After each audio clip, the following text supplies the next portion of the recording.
Dua itu mengenai TPPO. Di sini bahwa ada perkara penjualan perempuan untuk dijadikan ada yang dieksploitasi sebagai pelayan seks, ada juga untuk tenaga kerja di luar negeri. Itu yang terbanyak perkaranya di Banten itu. Ada pelonjakan kasus, terutama kekerasan terhadap perempuan ini, Pak. Kira-kira apa saja itu?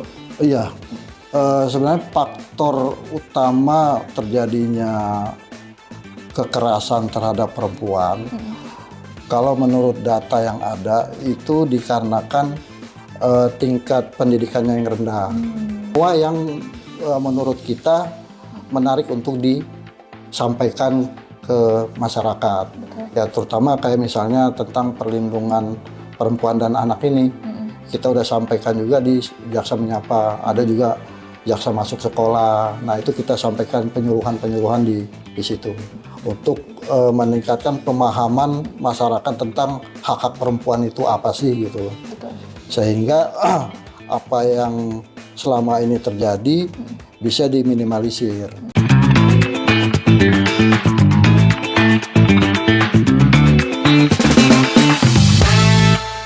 Assalamualaikum warahmatullahi wabarakatuh. Waalaikumsalam warahmatullahi wabarakatuh. Selamat datang di podcast Bantenku dengan tema podcast hari ini, Hukum Bersuara Menggugat Peran Aparat Penegak Hukum di tengah gelombang kekerasan terhadap perempuan di Banten. Saat ini bersama saya Risma Rahmawati selaku Ketua Umum Perhimpunan Mahasiswa Hukum Indonesia atau Permahi Komisariat Untirta dengan dibersamai pemateri atau narasumber yang luar biasa yaitu Bapak Heru Hamdani SHMH. Iya, selamat datang Bapak. Beliau merupakan Jaksa Pidana Umum di Kejaksaan Tinggi Banten. Selamat datang Bapak. Apa kabar hari? Baik. Alhamdulillah. Baik. Iya, jadi berkaitan dengan tema tersebut, maka kita mengundang narasumber yang sangat spesial ini. Oleh karenanya mungkin kita diawali dengan terkait data lonjakan kasus di Komnas Perempuan, Pak. Jadi per tahun 2024 ini, Komnas Perempuan mencatat bahwasanya ada lonjakan kasus kekerasan terhadap perempuan, Pak. Nah mungkin saya ingin bertanya terkait pandangan Bapak untuk data ini, apakah memang secara realita di lapangannya itu seperti itu, terutama di Banten sendiri, Pak? Menurut Bapak bagaimana? Ya, terima kasih. Sebelum saya menjawab pertanyaan dari Mbak Risma, saya ucapkan terima kasih kepada Permahi Untirta yang telah mengundang kami di dalam podcast Bantenku ini.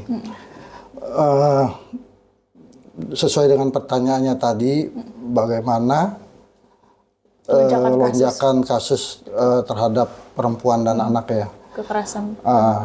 Bahwa di Kejati, terutama Kejati ya, yang penanganannya dari Polda Banten, untuk Januari sampai Agustus 2025 ini terdapat 14 kasus.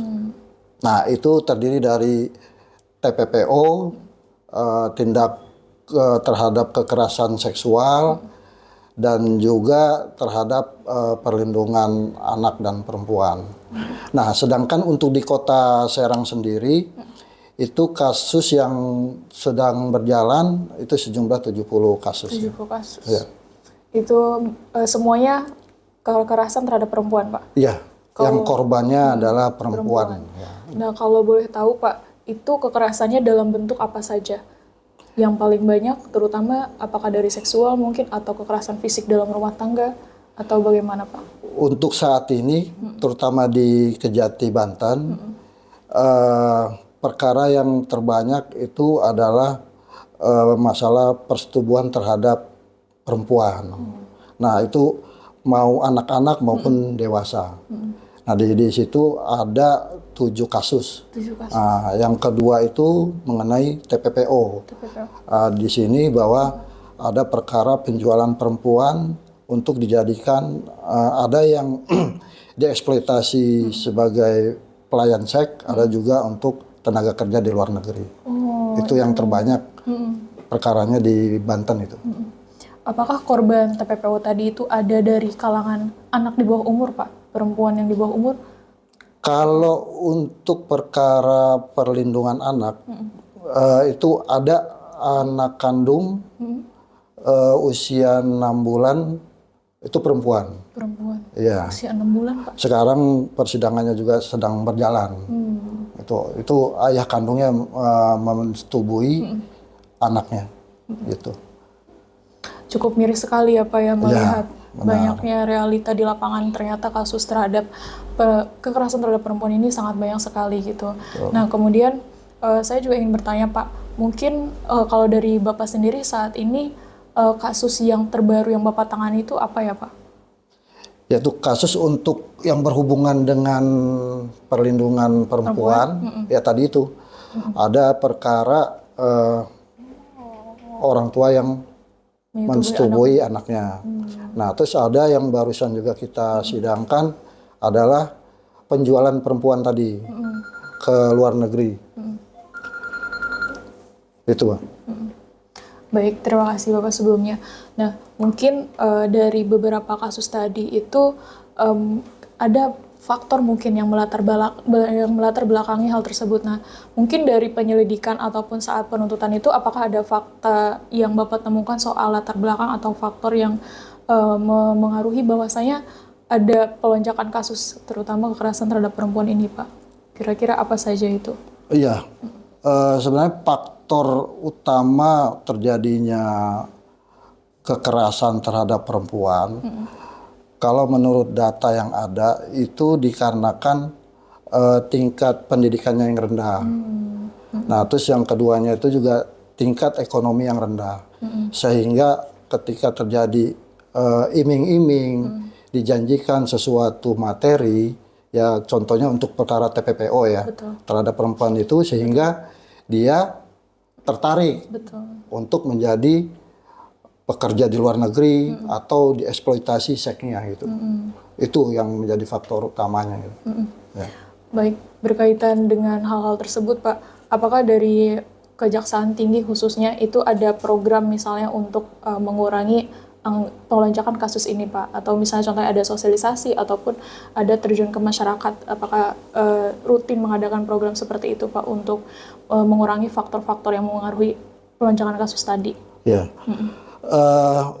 di Kejaksaan itu ada program, tapi itu adanya di bidang intel. Nah kita juga ada Jaksa Menyapa. Nah itu kita untuk melakukan sosialisasi terhadap semua yang menurut kita menarik untuk disampaikan ke masyarakat.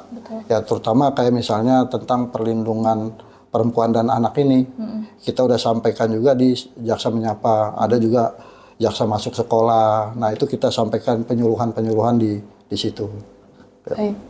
Nah, terkait korban juga Pak, nah mungkin masih banyak sekali korban-korban terutama dari perempuan ya Pak, yang kadang merasa ragu dan bahkan takut gitu untuk melaporkan pengalaman ataupun kejadian yang memilukan yang terjadi kepadanya, terutama soal kekerasan seksual. Nah, terkait ini Pak, kalau misalnya lonjakan kasus tadi itu ternyata yang dilaporkan tuh tidak sesuai ataupun jauh sekali dengan kenyataan di lapangan. Nah, kira-kira menurut Bapak pandangannya sendiri gimana soal sedikitnya atau minimnya yang melaporkan ke meja hijau ini Pak? Karena korban yang takut akan melapor tadi. Iya, mungkin ya tadi itu, mungkin karena korbannya memang takut atau malu ketika dia melaporkan, takut tetangganya tahu, sehingga tidak mau melaporkan itu. Ya seharusnya apabila korban pelecehan, korban TPPO mau melaporkan, mungkin di sini kan ada namanya LPSK, ada dilindungi oleh lembaga LPSK itu, bisa minta perlindungan sebagai korban. Iya, jadi korban bisa mengajukan perlindungan. Ya, apabila dia takut atau nantinya takut diancam sama pelaku, nah itu bisa mengajukan ke LPSK untuk dilindungi sebagai korban tindak pidana itu. Betul. Baik Pak. Nah mungkin itu dari sisi korbannya ya Pak. Sebetulnya memang korban tuh berhak mendapatkan hak-haknya gitu seperti perlindungan tadi. Nah kemudian mungkin saya juga ingin bertanya soal dari koordinasi instansinya tersendiri Pak. Kalau misalnya dari Kejati sama Kejari itu bagaimana sih koordinasi soal kasus itu? Oke. Jadi Kejaksaan Tinggi dan Kejari itu, kalau di Kejati penanganannya itu di level provinsi. Jadi penyidiknya itu dari Polda. Apabila penyidikannya dari Polda pasti ke Kejati. Nah, di Kejati diproses namanya pra penuntutan. Nah, ketika berkas itu lengkap, berkas tersebut kita limpahkan ke Kejari. Nah, di Kejarilah nanti dilimpahkan ke pengadilan. Karena secara administrasi perkara untuk di persidangan itu ada di Kejari.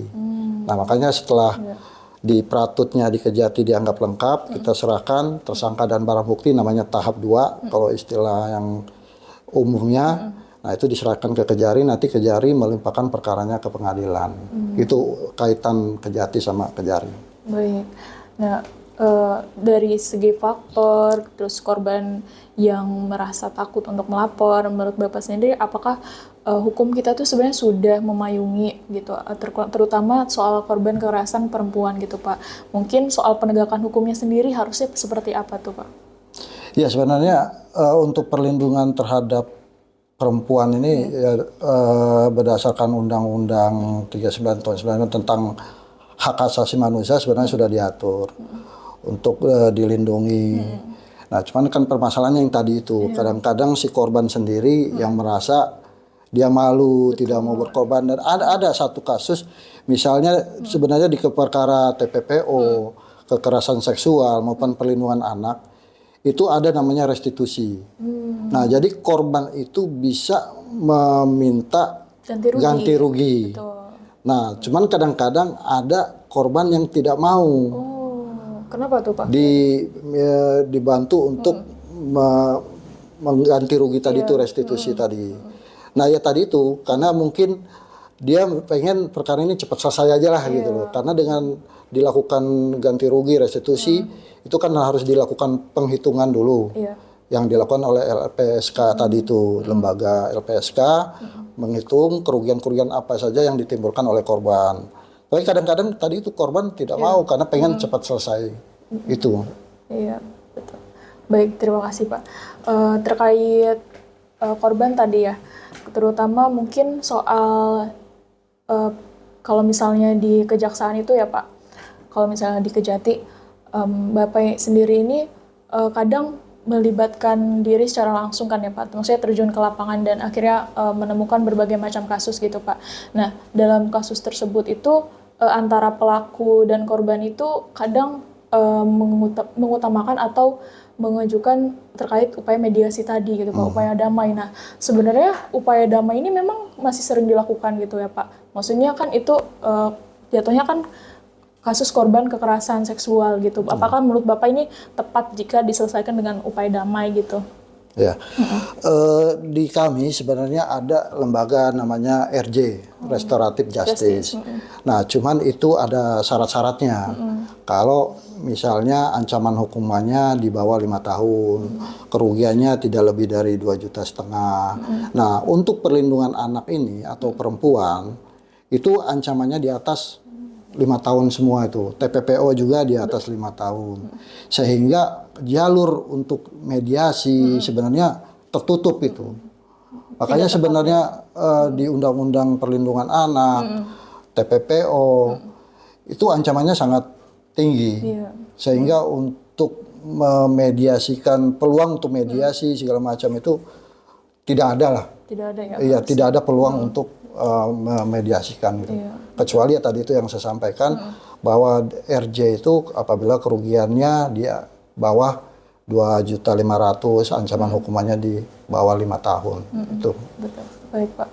Nah, mungkin terkait korban juga tadi ya sudah dari Bapak sendiri nih Pak, kira-kira apakah hukum yang sekarang itu perlu diperbarui lagi, terutama mungkin terkait terkait UU kekerasan seksual itu, kemudian terkait UU yang lainnya, apakah saat penanganan kasusnya itu ya Pak, terutama saat didakwa dan dicantumkan di surat dakwaan itu ada kadang pasal-pasal yang mungkin bertabrakan atau bertimpahan gitu ya Pak.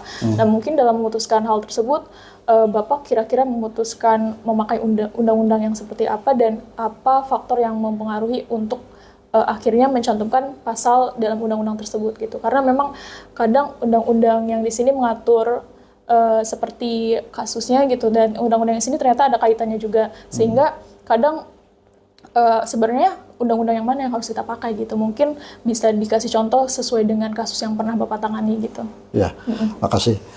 Sebenarnya untuk undang-undangnya sarana untuk kita melakukan upaya hukum itu sebenarnya sudah lengkap ya. Di situ ada undang-undang kekerasan seksual, ada undang-undang perlindungan anak. Cuman yang diperlukan itu konsistensi. Jadi memastikan bahwa pelaku kekerasan ini dihukum setimpal sebagaimana perbuatannya. Itu aja sih sebenarnya. Harus konsisten, jangan sampai perkara yang sama yang di sana lebih ringan daripada yang di sini. Nah, itu tuh mungkin yang harus ke depannya harus diperbaiki untuk konsistensi masalah tuntutan maupun putusan. Nah, cuman kadang-kadang kan ketika tuntutan sudah tinggi, kadang-kadang hakim memutus rendah atau sebaliknya gitu. Nah, jadi nggak ada konsistensi dari aparat penegak hukum sendiri. Nah, apabila ini ada apa ya namanya skema bahwa kalau begini harus sekian tahun, jadi antara aparat penegak hukum, hakim, jaksa itu satu pemahaman sehingga tidak ada hukuman yang dijatuhkan itu ringan dan berbeda dengan yang perkara-perkara yang sama itu mungkin yang harus dilakukan. Itu salah satu evaluasinya ya Pak ya. Mungkin terkait itu kira-kira apa sih harapan Bapak ke depannya gitu, terutama soal perlindungan terhadap perempuan ini Pak, baik dari segi penuntutan ataupun dari pelindungan hukum terhadap hak perempuan itu sendiri. Ya sebenarnya kan di sini perlu juga peran masyarakat ya.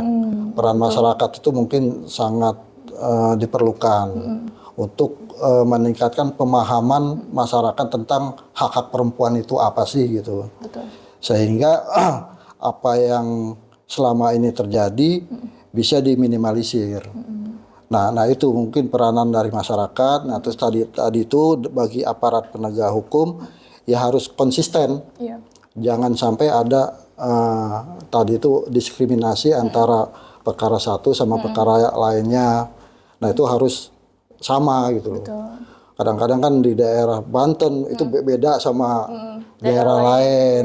Nah itu. Nah mungkin itu yang harus peran-peran masyarakat dan lembaga-lembaga LSM ya untuk mendukung hak-hak si perempuan ini bisa setara. Gitu. Itu mungkin. Baik Bapak, terima kasih. Mungkin pertanyaan selanjutnya ini agak melenceng dari topik kita Pak, tapi masih seputar aparat penegak hukum Pak. Jadi memang organisasi kami sendiri itu Perhimpunan Mahasiswa Hukum ya, yang artinya kami menyiapkan kita para anggotanya itu untuk menjadi profesi hukum di masa depan. Nah mungkin ada saran nggak sih Pak terkait calon-calon penegak hukum ini di masa depan itu apa gitu, dari seputar pengalaman yang Bapak sudah rasakan gitu selama menjadi aparat penegak hukum ini Pak? Ya untuk adik-adik yang kuliah di Fakultas Hukum, ya saran saya dari pengalaman saya kita perlu lagi belajar, terus belajar karena hukum itu berkembang. Setiap tahun pasti ada modus-modus yang baru.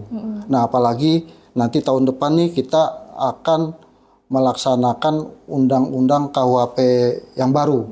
Nah, itu baru akan dilaksanakan Januari 2026. Nah, itu nanti udah dilaksanakan.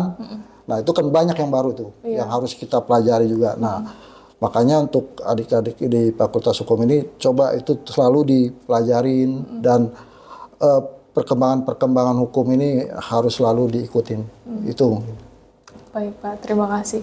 Nah, mungkin dari segi mahasiswa hukum sudah ya Pak. Nah, dari Bapak sendiri nih sebagai jaksa gitu kan, sebagai aparat penegak hukum sendiri Pak. Selama ini Bapak pernah menghadapi hambatan seperti apa sih Pak dari diri sendiri gitu? Terkait kalau misalnya ada menghadapi kasus, apakah ada ancaman gitu Pak? Misalnya dari ancaman dari pihak luar ataupun ada tantangan sendiri dalam kasus itu Pak? Pernah nggak Pak? Kalau masalah ancaman atau gangguan itu pasti ada aja. Ada aja ya, Cuman kan skalanya aja, ada skalanya memang besar, kecil. Ya tinggal cara kita menghadapinya aja. Betul Pak. Banyak, jangankan yang lama ya, yang baru-baru ini aja saya ada menangani perkara. Iya. Nah itu kita dibentak-bentak sama keluarga. Dibentak-bentak. Iya, dicaci maki sama keluarganya. Nah kemarin kayak putusan, mungkin ini melenceng dari perlindungan anak ya. Tidak apa-apa Pak. Perkara Charlie. Nah itu kan ketika putus kan rame itu. Jaksanya, hakimnya disalah-salahkan, dibentak-bentak. Nah itulah contohnya. Baik Bapak, terima kasih ya Pak sebelumnya. Mungkin Bapak sudah sekiranya berapa lama Pak menjadi jaksa ini? Saya jadi jaksa itu dari tahun 2003. 2003. Iya, hampir 22 tahun lah jadi jaksa. Saya 2004 Pak lahir. 2004 baru lahir ya? Belum, ya Bapak udah jadi jaksa, saya belum lahir sama sekali Pak.